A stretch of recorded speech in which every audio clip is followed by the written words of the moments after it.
हक्क सोड पत्रावर सह्या केल्यावर आंबीने पदरानं डोळे पुसले। 2 एकराच्या तुकड्यातली चिमूटभर जमीन विकण्यापेक्षा शांतारामला गत्यंतर नव्हते। आंबीचं सासर खाऊन पिऊन सुखी होतं, पण भाऊ 18-20 दारिद्र्यात। भाऊ दांडेकराला जमीन विकणं क्रमप्राप्त होतं। हक्क सोड पत्रावर सही हवी आंबीची, त्याशिवाय जमीन खरीदणार नाही असा भाऊचा कडक नियम होता। आता जेमतेम 2 एकरांच्या विश्वंभराच्या घाटीजवळचा तुकडा शांतारामकडे उरलेला होता। हक्क सोड पत्रावर सही करताना प्रॉपर्टीतला वाटा गेल्याचं दुःख आंबीला अजिबात नव्हतं, पण माहेरच्या नात्यातला शेवटचा धागा तुटल्यासारखा झालं होतं। शांतारामची बायको पुढे आली। आंबी वंश, हक्क सोड झाली म्हणून नाती तुटली नाहीत हो, तुम्ही असं मनाला लावून घेऊ नका। मी बोलले यांना, पाटील मास्तरांच्या हद्दीजवळची म्हणजे तलावा शेजारची 2 नारळाची झाडं आजपासून तुमची हो। जे काही नारळ येतील वर्षाचे ते हक्काने घेत चला, आम्ही पूजेलाही त्यातला नारळ घेणार नाही बघा।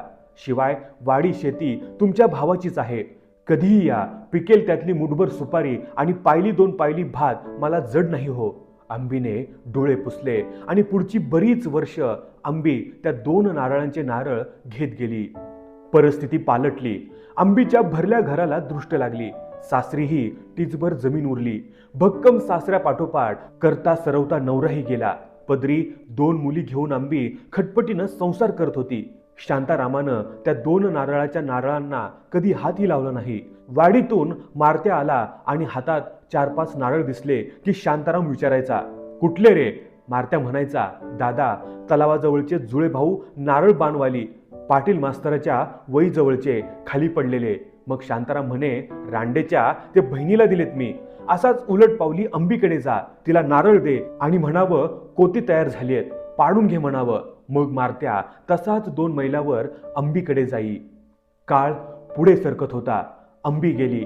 जाण्याआधी शांतारामच्या संमतीने नारळांचे हक्क तिच्या मुलींकडे दिले, मोठी माई आणि धाकटी ताई। मग दोघी वहिवाटीचे नारळ घेत होत्या।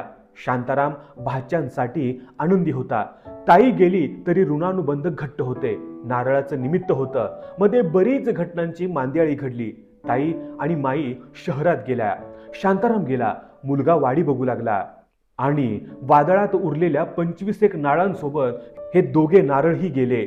ऋणानुबंध विसविशीत गेले। रक्ताच्या नात्यांना पुढच्या पिढीत अनोळखी गंध आले। चेहरे अपरिचित झाले। जुने करारमदार त्या माणसांसोबतच गेले। ताई आणि माई आता मुंबईत पेन्शनीत आल्या। दोघींच्या सासूरवाड्या जवळच होत्या। एकदा एक चेक आणि एक पत्र दोघींच्या पत्त्यावर आलं। चेकवर 5-5 हजाराचे आकडे होते आणि पत्रातला मजकूर होता, नमस्कार, मी निलेश, शांताराम जोशांचा नातू, म्हणजे तुमचा लांबचा भाचा।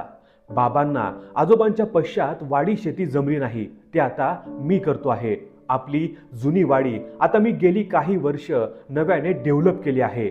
एकदा जुन्या कागदपत्रांची तपासणी करताना आजोबांनी वहिवाटीने आंबी आजीला 2 नारळाची झाडे उत्पन्नासह दिल्याचा उल्लेख आढळला।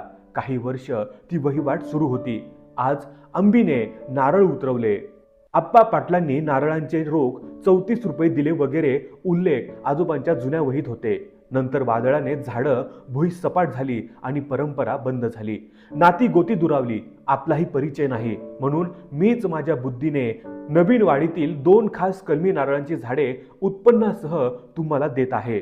तुम्हाला इथे येऊन उस्तवार करणं शक्य नसल्याने मीच त्या दोन्ही झाडांचे नारळ उतरवून पैसे वार्षिक पाठवत जाईन। आजही मी हेच म्हणेन की तुम्हाला दोन्ही आत्यांना माहेरची कमतरता भासली तर कधीही इथे या, कितीही दिवस माहेरपणाला राहा, तुमची झाडं बघा, त्यांना खत पाणी घालायला तरी या, असं मला मनापासून वाटतं। खाली नंबर दिला आहे, पत्र आणि चेक मिळाल्यावर अवश्य फोन करा। दोघींनीही साश्रू अंतकरणाने ते पत्र उराशी कवटाळून धरलं। ज्यांनी करार मदार केले आणि ज्यांना ऋणानुबंधाचे धागे शेवटपर्यंत घट्ट ठेवायचे होते, ती सगळी मंडळी आज निजधामाला गेली असली तरीही परंपराचे प्रवाह मात्र आजही अखंडित होते। मित्रांनो, या व्हिडिओबद्दल तुमचं मत काय आहे हे आम्हाला कमेंट करून जरूर कळवा।